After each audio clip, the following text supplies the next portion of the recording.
ভাই আপনি এই যে গাড়ি এই যে ঠেলতেছেন এর কারণটা কি? মেলাক্ষণ ধরে দেখতেছি আপনি ওই মাথা থেকে ঠেলে এদিক দিয়ে নিয়ে চলে আসতেছেন, কারণটা কি? ঘুরতে বের হয়েছিলাম। হ্যাঁ। ঘুরতে বের হয়েছি। এখন অনেক দূর যাওয়ার পরে এখন গাড়িতে তেল হলো শেষ হয়ে গেছে। কারণ 5-6 দিন ধরে তেল ভরি না তো, তেল শেষ হয়ে গেছে। এখন এমন একটা জায়গায় এসে আমি মনে করেন কি মানে তেল শেষ হয়েছে। এখানে একটা সাইনবোর্ড দেখতেছি জামালপুর 9 কিলোমিটার। এই সাইডে জামালপুর আছে 9 কিলোমিটার, হ্যাঁ। এই সাইডে বহরপুর আছে 7 কিলোমিটার, হ্যাঁ।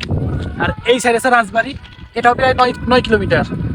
আমার এমন একটা জায়গা সে তেল শেষ হয়েছে, আমি অলরেডি 4 কিলোমিটার ঠেলতে ঠেলতে আসছি ভাই এই রোদের ভিতরে।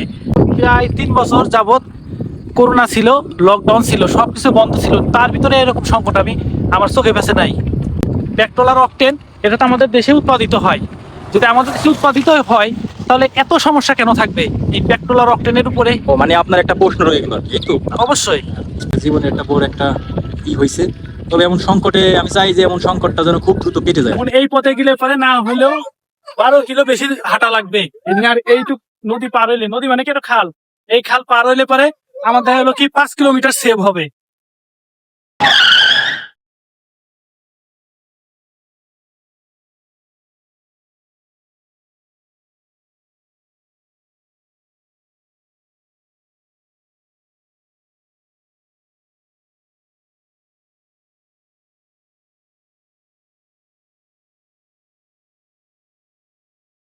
বাইক চালানোটা ছেড়ে দেওয়া যায় না।